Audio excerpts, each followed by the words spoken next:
Praise lord. దేవాతి దేవునికి వందనాలు. ప్రభు నామమున మీ అందరికీ నా ప్రత్యేకమైన వందనాలు, శుభాలు తెలియచేస్తున్నాను. ఈ దినము ఉపవాస ప్రార్థనా దినం 17వ రోజు. మీ ప్రార్థన అవసరం నాకు తెలియచేయండి, తప్పకుండా నేను మీకోసం ప్రార్థిస్తాను. ఈ దినము కొరకు ఏర్పాటు చేయబడిన దేవుని వాగ్దానము యెషయా గ్రంథము 49వ అధ్యాయము 15, 16 వచనాలు. స్త్రీ తన గర్భము పుట్టిన బిడ్డను కరుణింపకుండా తన చంటి పిల్లను మరుచునా?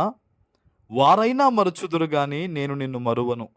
చూడుము, నా అరచేతుల మీదనే నిన్ను చెక్కుకొని ఉన్నాను. దేవుని నామానికి మహిమ కలుగునుగాక. ఈ ఉదయకాల సమయంలో సర్వ సృష్టికర్త అయిన మన తండ్రి గొప్ప వాగ్దానాన్ని మీకు అందిస్తూ ఉన్నారు. ఆయన అంటున్నారు కదా, స్త్రీ తన గర్భమున పుట్టిన బిడ్డను కరుణింపకుండా చంటి పిల్లను మరుచునా అని. మీరు గమనిస్తే తన ప్రాణాలు పణంగా పెట్టి చంటి బిడ్డకు జన్మనిచ్చిన ఆ తల్లి ఆ బిడ్డను మరుస్తుందా అండి?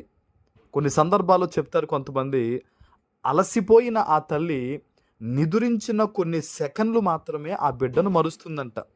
దేవుడు అంటాడు కదా, ఆ తల్లైనా ఆ క్షణంలో మరుస్తుందేమో కానీ నేను నిన్ను మరువను అనే మాటను ఈరోజు దేవుడు చెప్తున్నాడు.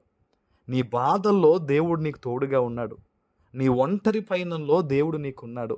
నీవు గదిలో ప్రార్థించేటప్పుడు దేవుడు నిన్ను చూస్తున్నాడు. నీ మొర దేవుడు నిశ్చయముగా ఆలకిస్తున్నాడు. కాబట్టి విశ్వాసంతోనూ ధైర్యంతోనూ నువ్వు జీవించాలి.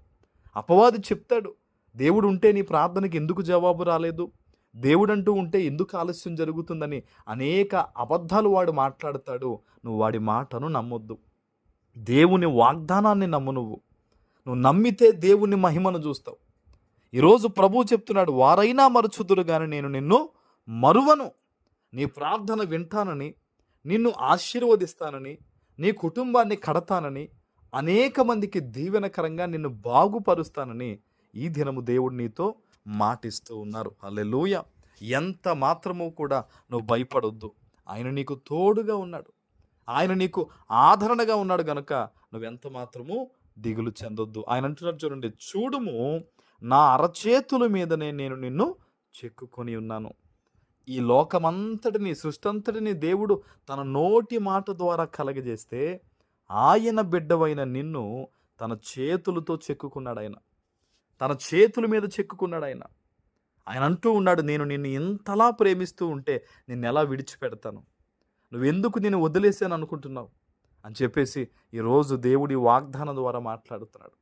ఆయన నీవు కలిగి ఉన్నావు గనుక నువ్వు అడిగిన ప్రతిదీ కూడా పొందుకునే అవకాశం నీకుంది. దేవుని సన్నిధిలో యథార్థంగా జీవించండి. దేవుని కొరకు నమ్మకంగా జీవించండి. ప్రతి విషయంలో నమ్మకంగా ఉండాలి దేవునికి. కొన్ని విషయాల్లో ఒక రకంగా ఉండి, కొన్ని విషయాల్లో లోకానుసారంగా ఉంటే దేవుడు ఇష్టపడ్డాను. ఒకటే ఆలోచించు, నేనేం చేసినా అది దేవుని చిత్తమై ఉండాలి. నేనేం మాట్లాడినా దేవునికి మహిమ కలగాలి. నా ఉద్యోగ, వ్యాపార, సంసార, ఈ యొక్క లోక జీవితం అంతా దేవునికి మహిమకరంగా ఉండాలని నువ్వు నిర్ణయించుకుని నువ్వు ఆ రీతిగా ముందుకు అడుగులు వేస్తే గనక, దేవుని చిత్తాన్ని నీ జీవితంలో జరగడానికి నువ్వు అడుగులు వేస్తే గనక, నీకు తోడై ఉన్న దేవుడు ఒకటే చెప్తున్నాడు, ఉన్నతమైన స్థితిగతులు నీకు దేవుడు దయచేసి నిన్ను, నీ కుటుంబాన్ని బహుతరములకు దీవెనకరంగా ఆయన ఆశీర్వదిస్తారు. ఆమేన్. ప్రార్థన చేసుకుందాం. పరిశుద్ధుడు అయిన మా తండ్రి, ప్రేమ కలిగిన ప్రభువా, మీకు స్తుతులు. ఈ ఉదయకాల సమయంలో మీరు ఇచ్చిన గొప్ప వాగ్దానము ప్రతి బిడ్డ జీవితంలో నెరవేర్చి స్థిరపరచమని యేసు నామమున ప్రార్థిస్తున్నాను తండ్రి. ఆమేన్.